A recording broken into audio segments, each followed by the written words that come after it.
Qu'est-ce qui se passe avec l'arène de monsieur l'artiste Ferregola? Tovandika betolali tolamuki Gisèle Tatia benginga tuninga bibi ande nini le padre. Mami chana qui n'appelle Mbalamoro bibi tokufa toto sani. Il y a tellement de spéculations, il y a des hauts et de bas. Nani azolomba vérité, nani yango azokosa biso toyoka nani toboya nani. Les padres pekaka silence à mon compte comme d'habitude. Alors l'icône en kaka par rapport à jeu vidéo weekend tokendara, il faut te la vérité. Vérité toye voilà nani, la IGF de la presse. Alors tonton Bobo. Tikenayo kobe bisate kabelo nayo kobe bisate 2025 les padres kobeta arena Malia koma tralala e mama donabe so di set na moni yona paye dio na mwantsong te pardon tonton Bobo. Qu'est-ce qui passe avec l'artiste? Bon, donc il est milaïté, mais ça la par rapport aux gens après c'est mis au point. Ce qui se passe, d'abord pourquoi naïe na moment. Je n'étais pas censé toya na héros yoto. Normalement. Il y a tellement de spéculations. Il y a tellement de la désinformation. Hey. Vous savez que la désinformation crée l'insécurité. Et pour sécuriser les mélomanes de la bonne musique, les Gaulois, les gladiateurs, tous ceux qui aiment la musique, c'est pour ces naïgara, la mise au point, il y a Mickey, attendez-nous, on va live nabiso, tu regardes normalement lundi. Oh.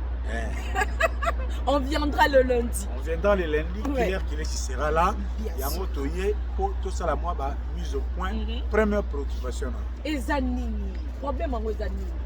Menace, intimidation, Tony. Bon, ce qui se passe, c'est qu'il y a des hobbies. Ferregola, le 26 avril 2025, programmé à Paris La Défense Arena.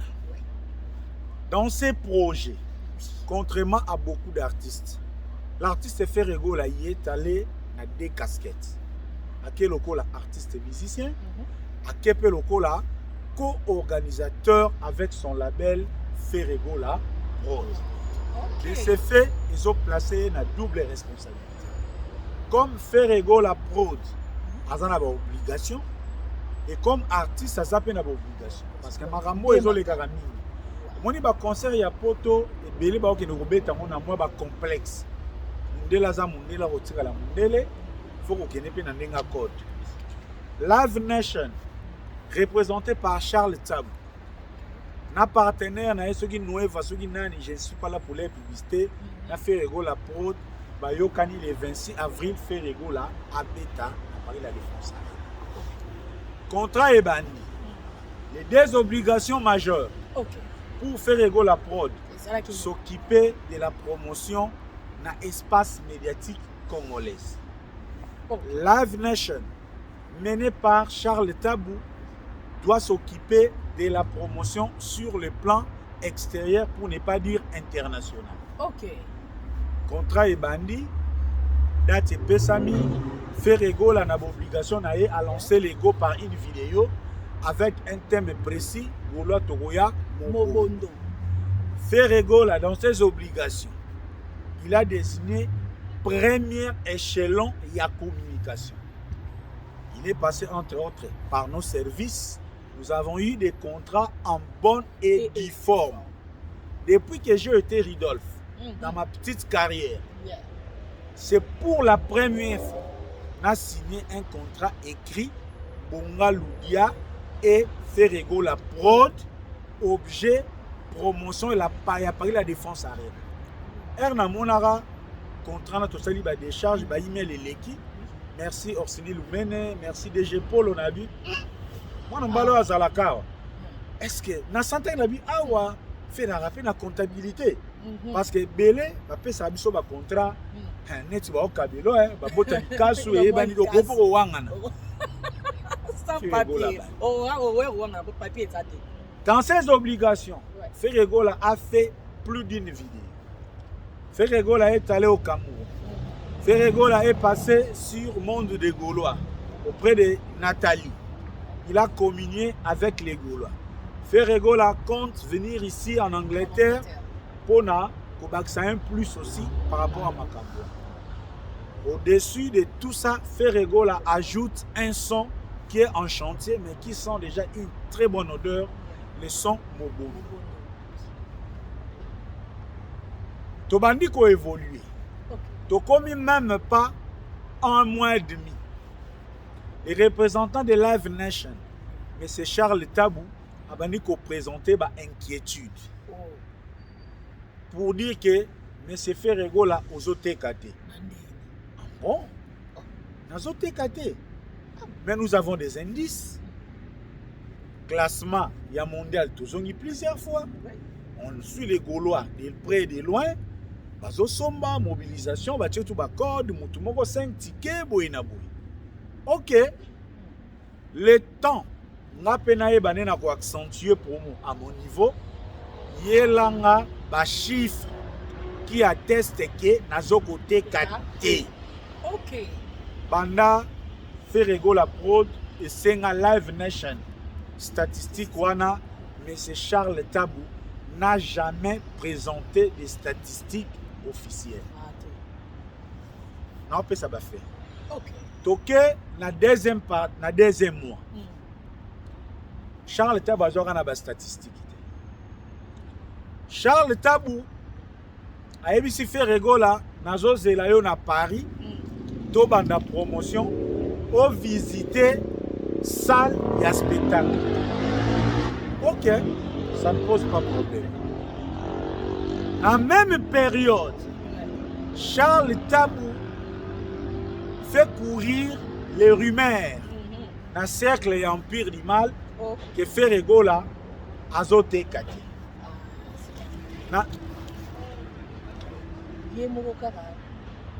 Yemoko manager, yemoko informel. Azo répondre à rumeur que faire azoté kati. On veut vraiment comprendre. Nyon c'est zozo. Ok. Ferregola bi bon le quoi au mouton que nga boy. Fona to matsandenga mobo. C'est pousser l'opération Otobenga ngo sauf votre respect monsieur le président. Donc ngai moko tonto bona ina bandi ko tirer. Abimi kamikaze. Ouais.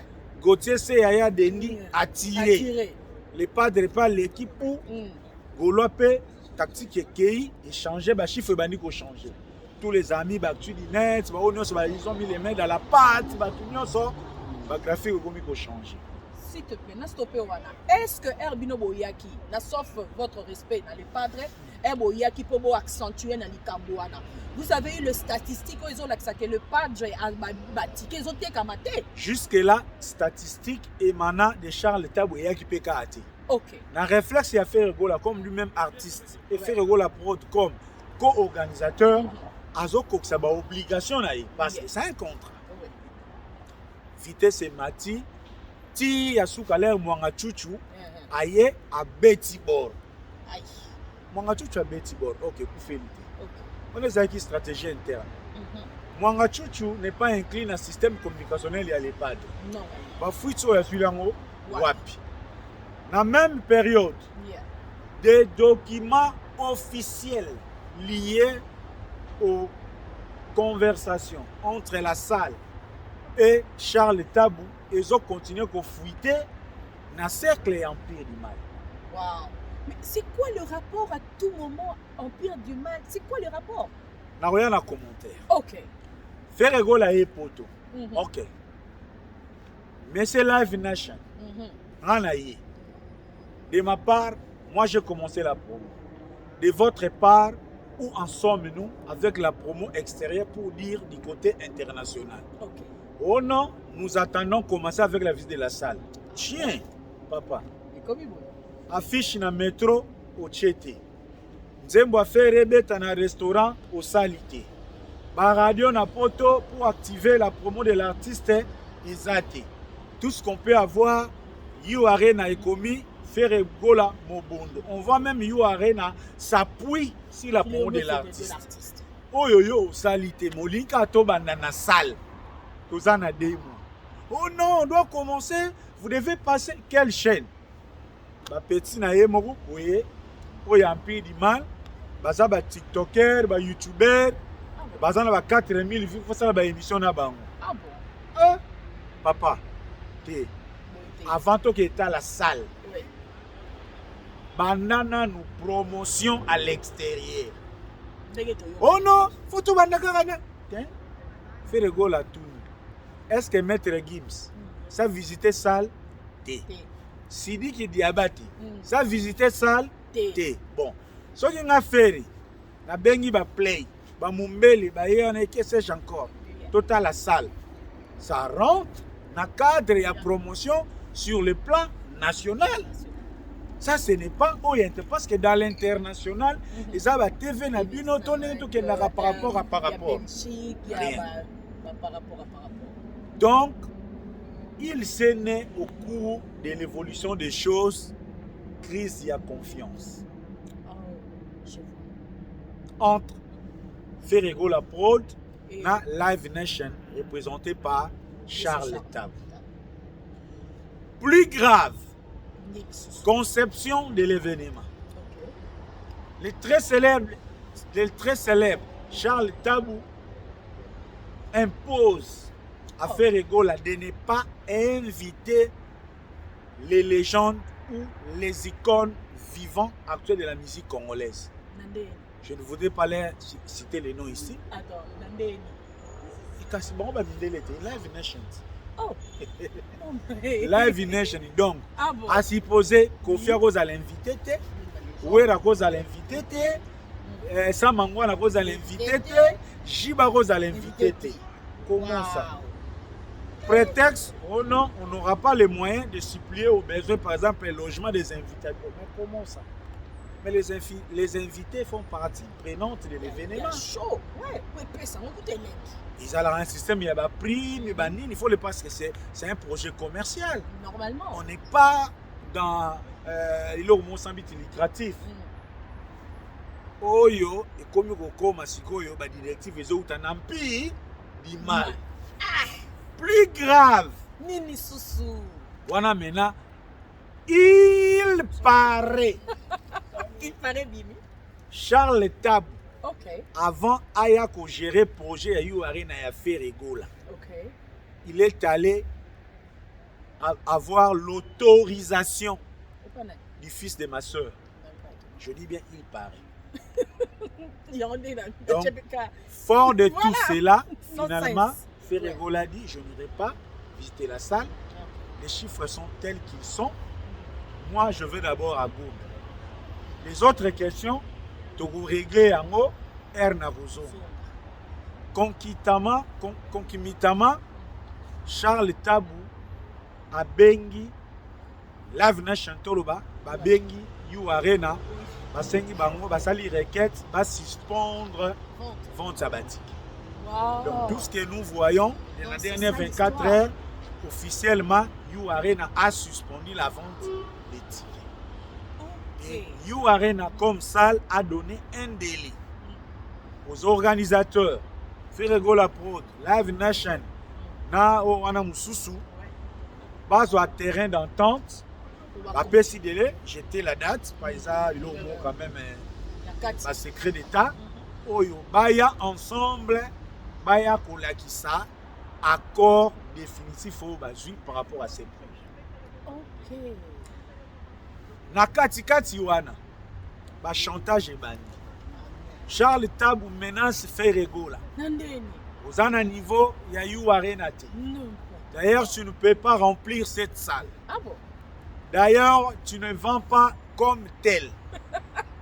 Ferrego là, quand je dis Ferré, c'est Ferrego la prod, son sûr. Équipe, ses représentants, ses managers. Ok, Monsieur Charles, ce qui Ferrego là n'est pas capable de remplir la salle. Selon Yo, combien il vous faut rembourser Bino avec des intérêts pour bosser dans Bino pertité. Parce que lorsque je suis venu vers Live Nation, je n'avais pas qu'une seule proposition. Il y avait beaucoup d'appels d'offres de services. Oyo, moi j'ai porté le choix na Live Nation Charles Tabu azawana mwana ya Congo topesa makasi na bandeko na biso na bana mboka na bana baboyi oh bozolwa mutazo tekati bazo c'est la bino mbongo bolongwa soko ke na empiaka italié soko ke na rideau italié baboyi. Voilà où nous en sommes. Donc jusque là Ferregola dans le Congo, il va rentrer à Paris, ils vont rentrer à table. Techniquement babengango isa na réaménagement administratif. OK. Alors monsieur Charles Tabu na makambo ne surtout les tonton pour mon akati makambo eza likamu ya qui professionnalisme ou bien eza ba makambo ya ba amateur parce que ba makambo normalement ndenge pe j'ai kendaka par rapport ya production ya Live Nation. Yes. Baza eza bana wali boso bien basala déjà. Bon, normalement au moni le makambo ezo le en Afrique lelo. Les gros tourneurs lelo baza orientés vers l'Afrique. Mais lorsque les gros tourneurs bayaka en Afrique, balingaka la dose africaine d'organisation. Bon bazaka la compagnie, il aime l'expertise il y a chaque pays. Neti Live Nation azana circuit na Charles Tabu azana circuit na bango ndenge pe awa l'air fallait remettre na ovo. Mon frère Moko que je salue azalaki na circuit pour représenter Live Nation. OK. Donc ces gens sont des occidentaux, sont des capitalistes. Il y a aussi une dose d'exploitation et de surenchère.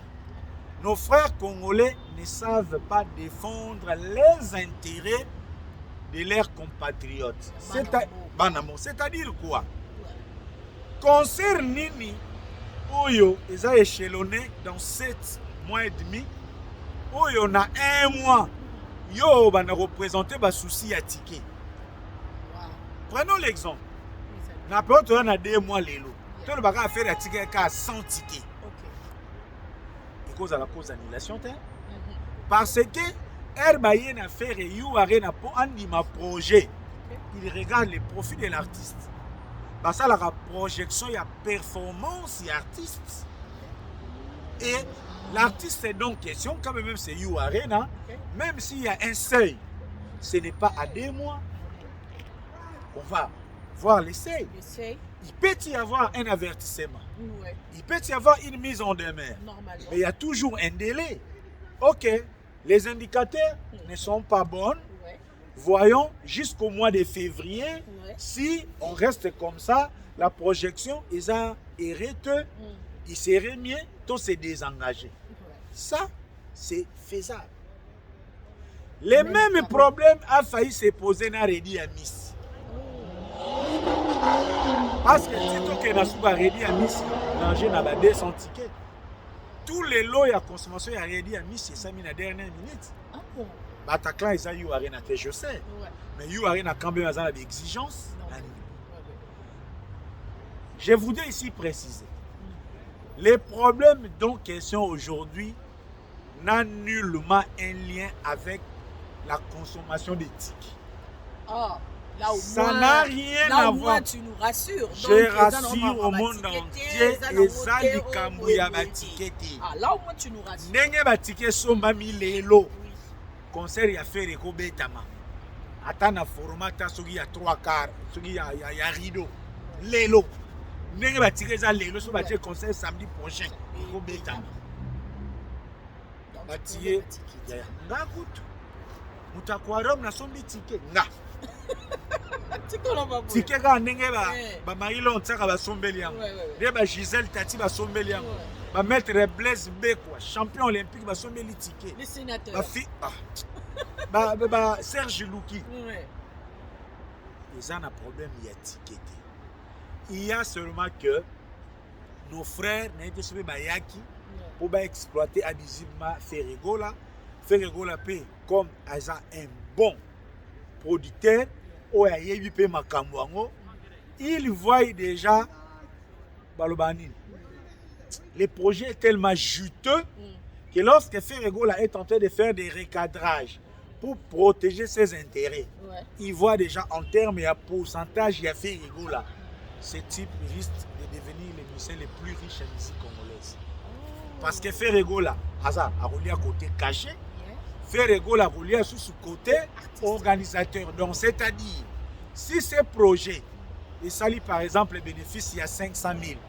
En termes, il y a pourcentage, il y a Ferregola, ça n'a pas n'a caché, il y a Azui, au municipal, l'homme de bovins, les garabango, et mon escale, les gamins va commissionner la bande. Voilà. Union Soana, lorsque l'empire du mal a joué en haut, des commis. Mais attends, pourquoi vous autres chars combat un peu du mal? Attends, monsieur Charles, ça n'a rien à voir, on a un peu du mal. Non, l'année là, tu viens en live, non, ça va la démonstration. Vous savez qu'en ce moment, Charles Tabou a bandit campagne de déstabilisation. Il y a projet Ferregola. Tous ces acolytes, pour la plupart des warriors, sont en train de tenir des lives sur Twitter. Non, c'est pas vrai. Non, nous sommes des insiders. On ne sait pas s'il a vendu 1000 billets, on ne sait pas s'il a vendu 800 billets. Donc, monsieur Charles, de surcroît, à ça warrior, à ça pro.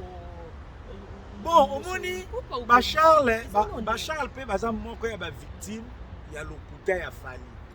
C'est-à-dire quoi? Charles, il y a un témoignage. Abandonne à faire. Faire à Kimbisi esprit. Mais après, ça dit, au moins, il y a grimace de ce fallu à Yaka, pour me gagner ni boé. Ça emballe un peu une certaine naïveté à Banapoto.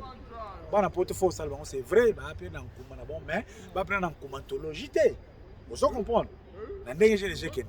Et subitement, Charles se retrouve entre le professionnalisme et les sentiments. Vraiment. Donc, lui, il pouvait rester ami de Fali, mais rester manager et projet à faire. Sans empiéter l'amitié avec Fali, sans aussi empiéter la collaboration avec Ferry.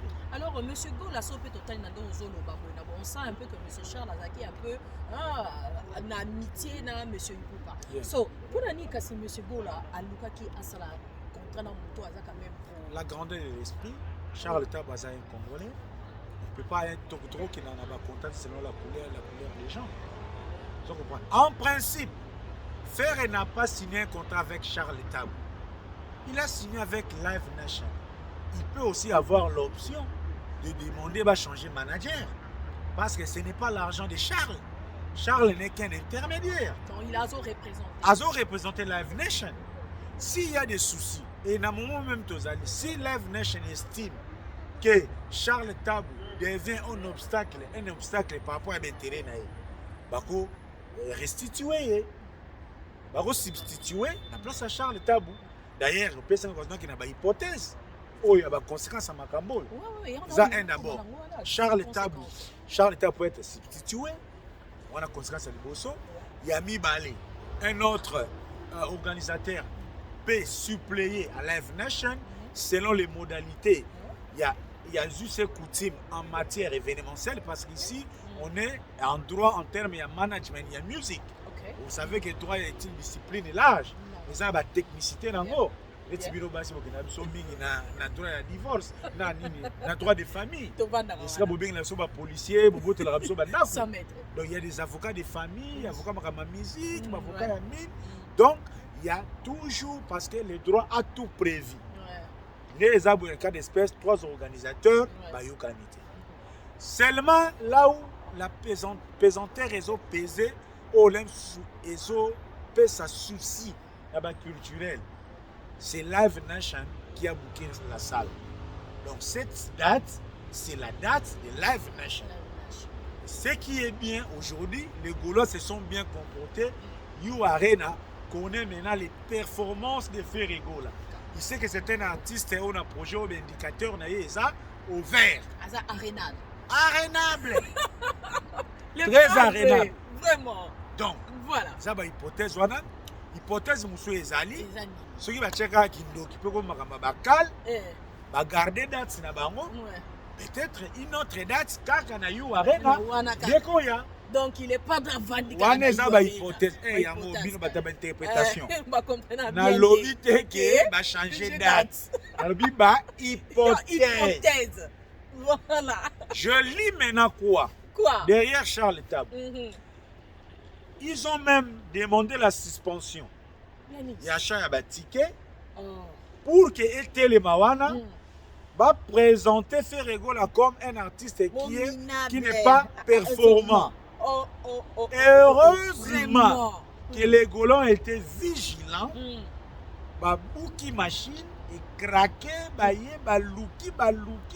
Parce que ce qui est la machine, Belé, je suis retour. Tout sur la piste, ma caméra. Sur le que ça lui so bien, yango ana. You are na hota la kasi ko. Live nation. Baza ba jalou ya ferre, poisoteka. Mais OK, ba yokana. Ce qui ba longwe, biso si to moni mouton ndengasa. Même you are na yemo kwazo proposer les sous ferre, ba organisateur mususu. Olobi. Emimi. Kabelo na yo, Kambe Bisate, 2025, les padres à Gobeta Arena, Falia Koma, Tralala, Amama, Donabe, et Charla Koma, Tralala, Marguerite Bio, Nagoye là aussi. Donc, c'est ça. Bref, campagne de diabolisation, maintenant il y a Charles Zani. De présenter Ferregola comme un artiste qui n'est pas assez professionnel.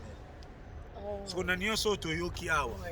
Où est l'amateurisme de Papa Hervé? Et où est le professionnalisme de M. Charles? Ça c'est dit. Nicolas Lamonini, kuna pe mwanga chuchu kaka. Ola ndaka shanga si. Bochanga na projet. La fille de Londres te salue. Et Bochanga na projet. Vraiment. Bref, Bibi Waifa, c'est ça la situation. Je me résume. Jusqu'à preuve du contraire, personne n'a annulé les concerts de Ferregola. Ni You Arena, ni Live Nation, ni les Ferré, personne n'a annoncé l'annulation. Ils sont en pourparlers parce qu'il y a prétention divers. Il y a conflit d'intérêts dans les projets. Oyo et Bimi par la mauvaise foi de Charles Tabou. Est-ce qu'on va un sentiment qui professionnalise peut-être aussi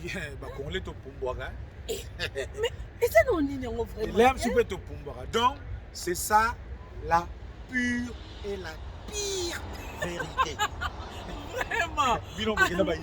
Donc c'est ça la pure et la pire. Que dans les pires et dans le pur, et Zakaka, vérité. Donc, Zawana, le message nous lancé dans les Gauloises, les mélomanes de la bonne musique, les gladiateurs. Naïb Sarabino, Ferregola, bénédiction renversée, que vos cœurs ne se troublent point. Ça, c'est une bénédiction. Les portes que Ferregola a franchies. Banguna na yeba zela ki wanati. Ko sepelisa offert sepelisi You Arena. Banguna na yeba zela ki wanati. Ils ont voulu garder You Arena comme une chasse gardée d'un certain camp. Et la peur, c'était les doubles paris, la Défense Arena. Parce que les 27 était resté et toujours resté ouvert. Donc, ce qu'on a décembre, bien janvier, sur notre côté, deuxième date. La deuxième date, on a une ticket à 10 000 places. On a bien vu ça. On a rideau. On est premier jour, il y sold out. Le deuxième jour, on a rideau officiellement, comme ça, et là, on se fait banni sans pire du mal. Double. Paris la Défense Arena. Période. Là où les remesses s'empoignèrent. Voilà. Si vous avez Nengezawana,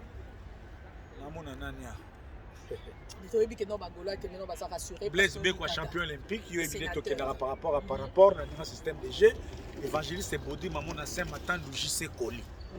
Donc pour Nalelo, Sukiwana, Jézaki Toko, Zaki Toko tranquillement tranquille.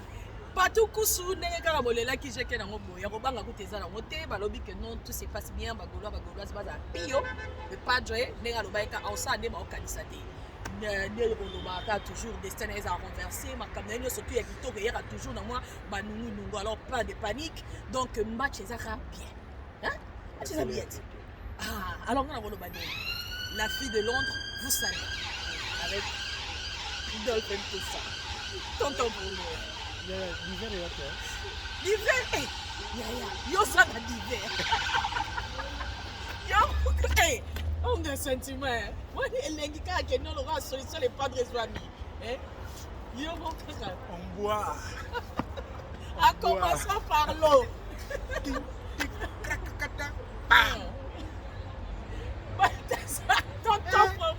Yo bana nous d'abord d'hiver na mona déjà autour d'un serre déjà wa autour côté déjà la femme ça na déjà ya tom sa côté wa nini zalaka na pesi Gauthier mascotte mbote zela malembe hein monsieur mascotte yes et tozana makamba gros le capete oh alobi mbongo ngano diaka yani 3000 3500 wa piara yo ya onda lobi awazi wifi weza c'est la tête toi na drobi parce que ça que les padres pas à continuer OK Frank Stemai ouais benga Gauthier mascotte abetele lisolo ya 3500 pesa inga na mema na kata kina boye comme ça soit disant pour bafuta kangati ouais Frank Stemai benga Gauthier mascotte asukaki abimisa envelope ta nazwi na chaîne à poche ouais sikoyo yebisa ye tonto poma lobi asisi lisolo te oh nakoya ko répondre soki Gauthier mascotte abeti lisolo mobimba po abeti yango ndambo oh donc lisolo décidé Frank Semaya tuna Gauthier mascotte yeah caméra kataki ah non nini elekaki non rido enveloppe ba pesa ki même oh oui na besoin de batangaki batangi oui na tomboli pe na lobi de kununga mona lobi ya esanga na bomba biso to abato mama ngana zan wana ki makio dati ke na répondre le loté na répondre le loté na tanga ki pe mbongo voilà mais Gauthier mascotte aya koloba caméra kataki nini elekaki donc ils ont dans lisolo et après caméra ya beti solo mobimba te donc monsieur Gauthier mascotte donc rideau à part caméra na caméra l'été ezali tozaki na balabala nzambi tata kwa caméra ya l'état ezali rideau ça va pas belé na ya sous na soulevant crédibilité mais attends babi mbongo ane ça qui peut mais là t'as 3500 na ndimi ngai mutu na filmer ngam na salaki montage ngam na yebiki na lakisaki mbongo ouais ezali na compte comité de soutien ya martyr structure na sala na lakisaki pe mbongo to tangi na devant caméra na tsaki pe na poche sur les caméras katana mama o sakana mbongo coupe